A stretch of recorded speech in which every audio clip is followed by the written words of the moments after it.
Sebagai upaya meningkatkan pembinaan atlet di Kota Palembang dengan pembibitan atlet usia dini, pemerintah Kota Palembang bersama Dinas Kepemudaan dan Olahraga Kota Palembang menggelar kejuaraan tenis Piala Wali Kota Palembang bergu veteran dan junior tahun 2019. Kegiatan yang dihadiri Wali Kota Palembang yang diwakilkan oleh staf ahli pemerintahan sosial dan kemasyarakatan Kota Palembang, Herli Kurniawan, Ketua KONI Kota Palembang Suparman Roman, serta Ketua PLT Kota Palembang Here Hadi, diikuti puluhan peserta. Usai pembukaan kejuaraan tenis, staf ahli pemerintahan sosial dan kemasyarakatan Kota Palembang Herli Kurniawan mengatakan, kegiatan seperti ini harus digalakan.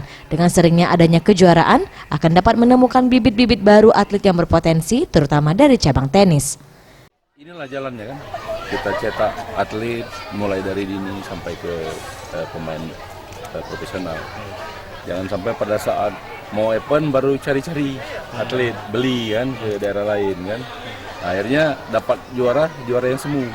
Nah, kalau ini mudah-mudahan kalau ini terus bisa berkesinambungan, kita akan mendapatkan atlet-atlet memang dari potensi yang ada di Kota Palembang. Tim Liputan Sriwijaya TV.